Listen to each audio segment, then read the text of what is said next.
welcome to my channel. Today I'm going to be sharing with you my top 10 books of 2024. And so if you enjoy reading, if you enjoy homeschool content and other lifestyle content, please remember to subscribe and let's get into it. All right, so last year I read about 60 books and there was several of them that were a little bit more just like fluffy, easy, like Kindle reads. And there was some of them, a smaller chunk of them that were a little bit more intellectual or maybe outside the box for me, things that I don't normally read. They might have been book club books. They might have been suggested from my book reviews here on YouTube. And so I read some of those books as well, or from authors I've read before but don't consistently read. So those are the ones I'm going to share with you today. I'm not going to share all the like fluffy historical romance, Regency romance types of books that I like to read on the Kindle, which is the majority of those 60 books. But as I went through the list, these were the 10 that stood out to me. There was other ones I enjoyed, but I didn't want to be here all day. I'm sure you didn't want to be here all day. So I just picked 10 of them, and I'm going to just briefly go through them, not really tell a whole lot about them, because each of these books, maybe except one, I've done a book review sometime last year in 2024 on this channel.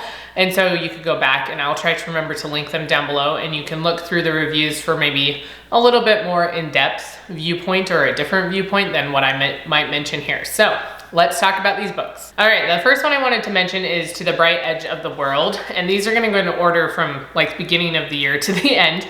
So it's been a while since I read this book, but it's about Alaska and it's in 1885. And so this captain goes out to explore, to kind of map some different parts of Alaska that hadn't been mapped at that point. Most of it hadn't been mapped at that point. It was very, very, very isolated. And so he had just gotten married, and so his wife stayed behind in some of the barracks in Vancouver while he goes to explore. And so it follows his journey and talks about hers as well. There are some topics about she was pregnant, she miscarried. I believe it's because she has like almost a double uterus or something. I can't remember. It was something that I hadn't heard about before, but I believe that's what it was. And so she can't have children. I think nowadays, if something like that happens, they can fix some things, not completely, but they might be able to do something about it. But obviously in the 1800s, they couldn't do anything about it. It was something they hardly even knew anything about. So it has a little bit of sensitivity to those types of things, if like with miscarriage, not being able to have children, things like that. It does mostly follow his story and his experiences, like his journaling as he is going through the wilderness and trying to map everything, trying to stay alive and everything like that. So I really enjoyed the story. I actually am about to start, hopefully today, another book by, I don't know how she says her name, Youre, Ivy, and it's The Snow Child. I think that's actually her first book, but it is the book club book for this month. And so I'm about to start that today, and I hope, like, I'm excited when I saw that it was the same author as this book, and I loved this book. It's a little differently written because it's kind of like reading a journal or diary entries, you know, it goes back and forth. And so I don't know how The Snow Child's gonna be, but I'm excited to read it. I love reading about Alaska. I don't know what it is, like the backwoods type stuff. I love the stories and things like that. So I'm excited to get into that one, and I'll probably review it maybe the beginning of March. I usually do book reviews now every couple of months, but I really liked this one. If you want one that's good discussion, has some just interesting topics, some hard topics, maybe things you haven't thought about before, I feel like this is a really good option. The next book I wanted to mention is A Girl Called Samson by Amy Harmon. This was also a book club book. A lot of my favorites end up coming from book club books because they're different. Not all, I don't like all the book club books equally. Some of them I don't like at all, but they're different and just stuff I haven't ever thought about reading before, which is why I think that I end up liking them. But this is a historical fiction. I can't remember, this is in the 1760s when this one is taking place. And so I think during the Revolutionary War times, that's what's going on. Again, I read this at the very beginning of the year. It's historical fiction. I flew through a bunch of Amy Harmon's books after this one. This is the only one I have a paper copy of. The other ones, a lot of them I think were on Kindle Unlimited, so I just read them on my Kindle. This remained my favorite, but I enjoyed a lot of her books. And there's a mix of sexual things going on. That sounded really weird. I'm like, some of them are cleaner than others. I don't feel like any of them are super explicit, but they're also not just, there's sexual stuff going on in them. So just if you wanted to know, FYI, it is there. And this one, this girl, was it her brother? I'm trying to remember all the details of this story again. It's been a while, but I think he dies or a friend dies in the war. She has several brothers. No, that's not, I don't think that's what it is. Sorry, I'm trying to remember the whole story and it's starting to come back to me as I'm trying to explain it to you. And it would make more sense if you just went back and watched the book review. But she was kind of adopted by this family that had a whole bunch of boys. And so she, you know, is around boys. She learns how to do, like, shoot. She learns how to do that kind of stuff.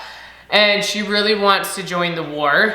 Obviously, she's a girl, so she's not able to go to the war. So she pretends to be a boy and goes to war. And it goes through that kind of journey. And she had made pen pals at the beginning of this book with a girl that ends up passing away. And so then she runs into this girl's husband because he is in the war as well. And it has a romance story to it. And there's lots of, you know, these stories, I like it when they're more real to life, but they're also just so much more heartbreaking. And so there's a lot of reality in all of Amy Harmon's stories of what life really would have been like in those situations and how hard it was. And so she goes through some of those different things. But I really enjoyed this story. Like I said, out of all the books, I read this one first, and I still liked this one the best. It was my favorite out of all of Amy Harmon's that I read. The next one I wanted to mention is The Women. This is by Kristen Hanna. And I've read several books by Kristen Hanna. She's a great author. I have another one that I think it's Winter Garden, which someone here recommended, and my really good friend also recommended. So I have that one to read on my Kindle right now too as well. It's one of my goals for this month is to get that one and The Snow Child read. And this one's about Vietnam and about the women in Vietnam. So like the nurses, it's mostly like it's following a nurse, but any of those, the women that were kind of behind the scenes doing other things during the Vietnam War. And then also coming home, the coming home part. And so the girl in this, I can't even remember what her name is, but it talks about her time in Vietnam as a nurse and doctor type person and how difficult that was, and then how coming home was very difficult. There's a lot of really, again, hard topics in this, but it's like the reality of the situation was probably way worse than it's even depicted in the book. But it paints a better reality of what it would have been like. And there is a lot of language in this book. There is some sexual things, I don't even, why can't I like speak in an appropriate way today? There is some sexual content. That's probably what I'm looking for. There is some sexual content. I don't remember it being very like explicit or anything like that. There is a lot of language though, tons of language. And I don't know, you know, it's going off of like this, there's lots of soldiers and stuff and they swear a lot. And so there is a lot of language in this book. I think more so than some of her other books. This one has quite a bit. So just FYI, if you're worried about that, or if you wanted to have, like, I wouldn't recommend having a younger, like even a teenager probably read it because of the language and stuff and some of the sexual content. But I feel like it's a really good book, and it taught me things about Vietnam that I didn't know or understand, and also just the side of the women in the war and how hard it was for them also to come home and not just the men. The next book I wanted to mention is I Think You're Wrong, But I'm Listening. This is such a good book. And it's about politics, which I've mentioned before, I'm not the first to like recommend things about politics, to talk about politics, but this is a Democrat and a Republican that are friends and goes through some issues that sometimes you're like, oh, you're a Democrat, you believe this, or you're a Republican, you believe this. And they discuss some of the more the complexities of issues. How it's not just this or that. Most of the time it's this and that, and that, and that. Like, issues are complicated. They're multi-sided. And it's hard if we go into a situation looking at it as if it's just one-sided, which I think happens a lot with politics, happens a lot in social media, with attacking people because you think they believe a certain way or that they shouldn't. You don't know their life experiences. You don't know what side of an issue they've had to experience. And so they discuss some of those things, and it's excellent. It's excellent, okay? I feel like everyone who wants to better understand politics and understand also how to be just a good person should read this book. Because I feel like this teaches us how to interact with each other despite our differences and what we believe, and how we can do it in a nice, loving, kind sort of way. So totally recommend this book. It's very, very good. The next one was Wayward, which someone actually recently commented that this was one of their favorites that I had recommended last year. This one is good and weird. It's following, again, me trying to like pull back through my brain all these stories. It's not a strong point of mine. My husband can remember everything, like every little thing ever. In movies, like he can be not even watching what I'm watching. He's never even seen it before. And he hears like a line or music and just immediately knows what it is. I'm like, that's not fair. I am not like that. It's a little bit harder for me to recall details and stuff like that. But this is following women in different times and their stories and how they connect. And it's a little bit interesting. It has all these like creatures on it because it's almost like she's a witch, you know, like that they're connected to the nature and animals and things like that. And it goes through the stories. All of them have some different issues, like domestic issues or struggles with men. And that was my one struggle with this book. Even though I love it, I think it's a really good book, I feel like you have to be careful with it because it almost attacks men. I feel like it doesn't completely, like there is maybe one or two men in this book that it portrays in a good light, but most overall it's saying that men just turn out to be jerks, which I think is completely false. Like there are some that do, but for the most part, I think that's very, very false.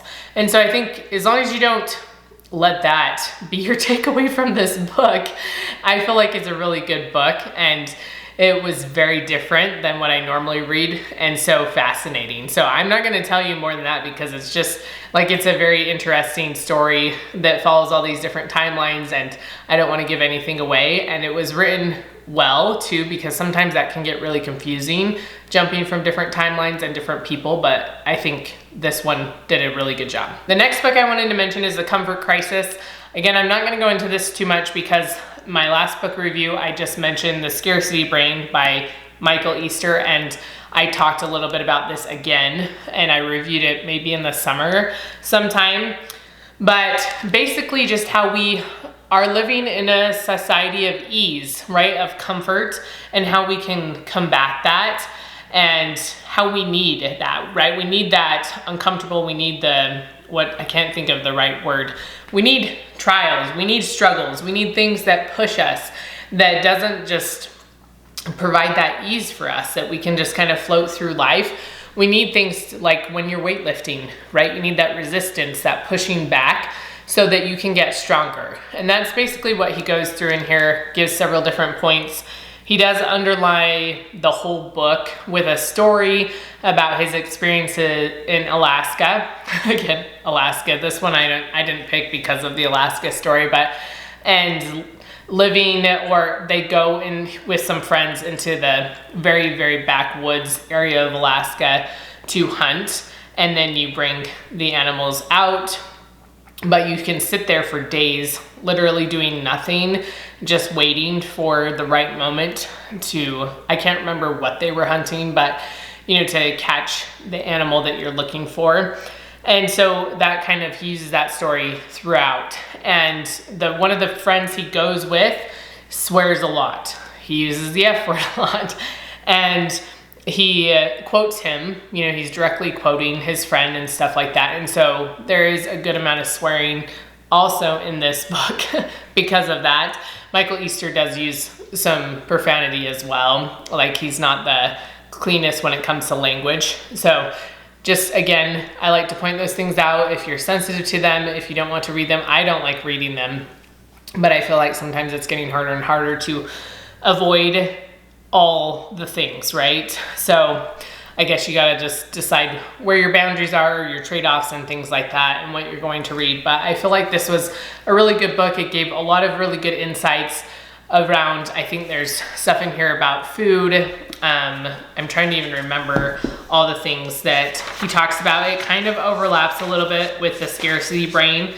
And oh yeah, I forgot that every title was like in numbers, like 33 days, 11 hours, and things like that.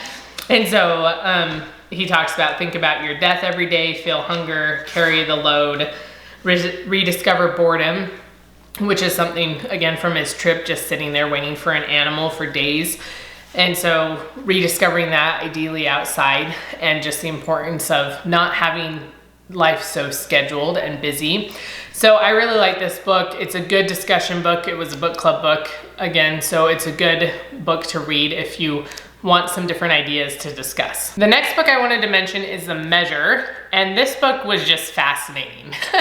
This one I read more recently, and so it's a little bit more fresh on my brain, but the basic idea is that the society, like an Earth society, all of a sudden gets these boxes on their front porch that have a string in it, and the string is a measure of your life, like how much longer you're gonna live. And in the book, they end up being able to calculate it eventually down to at least the year. I don't remember if it was like even more specific, like month and stuff like that. And so it goes through the different impact that this has. Now that people know when they're going to die, how does that change how they respond to their life? Some of them go crazy and some of them stop associating with people they know are gonna die soon, which is, again, just fascinating because we do that all the time. We're interacting in situations where we don't know, like we could walk out the door and not come back today. That's the reality of life, of mortality, is that we could just die at any moment. We could also live for a really long time, and you just don't know. But now that they know, it shapes so much of how they view the world. And I feel like there's a lot, this, again, book club book has so many good things to talk about. You could take it out, like it applies so much in just normal day, what we do. How do we judge other people? How do we look at them when we know certain things about them, or when they know certain things about us? How do we respond to different things in our society? So good. Such good insights. I loved it so much. It follows some different people's stories, and it's a really good book. Okay, my 9th and 10th book are from Marissa Myers, which, again, these have just come up recently, so I'm just gonna go over them briefly. But it's the Lunar Chronicles. I didn't bring all of them down. There's 4 books, and then the Renegade trilogy. And so I do have the other 2 books here because they're like in a box set. But both of these I really liked. I did read the Gilded duology as well, but these 2 were my favorite that I would read again. This one I would definitely recommend for like younger adults, younger children, young adults. Yes, I just don't view my daughter that's 11 as a young adult, so that's weird to think about. But so yeah, she read them. She read Cinder. She has read these ones. I feel like these are a little bit more mid-teenage years appropriate, but this one follows all of these ones.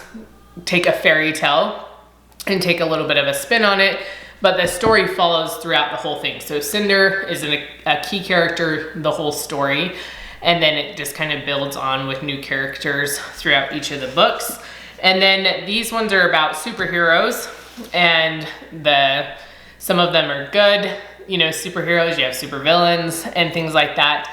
and that kind of play between them, how they got their superpowers, and then them fighting an evil as well. So it goes throughout, again, all 3 books, learning more about them, learning about the main characters and things like that. One of them is a hero, one's a villain pretending to be a hero, and there's romance in both of these stories. And so it's not like the total focal point. You know, there's a lot of story around, like besides that, but there's still some romance in it, so it's fun that way as well. But I really enjoyed these books this year. It was so fun finding a new author, and they're very clean books, minimal swearing. You know, there's like some kissing scenes, but other than that, like they were really good. I really enjoyed them. The last book I wanted to mention is the one that hasn't been reviewed anywhere, like by me on my channel, is The Compensating Power of Christ. And so this was written by a member of the Church of Jesus Christ of Latter-day Saints, but I feel if you want to understand Christ's atonement, his suffering for us in Gethsemane, his crucifixion, anything like that, this is a really good book that talks about how the unfairness of life, those things that we struggle, whether from our mistakes, you know, we do things that cause hurt to others, others do things that cause hurt to us, and how Christ understands that, and he will be able to make everything okay. And I feel like this was really well written. It had it's complicated. I feel like reading these kinds of topics are hard. Like, it's hard to wrap our brains around everything because it's a very deep topic, but it was very well done. And I feel like it was as simplified as it could have been, with really good stories and examples that were helpful for me. So I just wanted to mention it because it was something I read towards the end of the year and I thought it was really, really good. All right, so those are my top 10 books for 2024. I hope you enjoyed this video. Let me know down in the comments some of your favorite books from this past year and put them down because they help me. I pick books from them all the time, and I'm sure other people would love to pick books from them as well. Remember to give this video a thumbs up, and I will see you next time.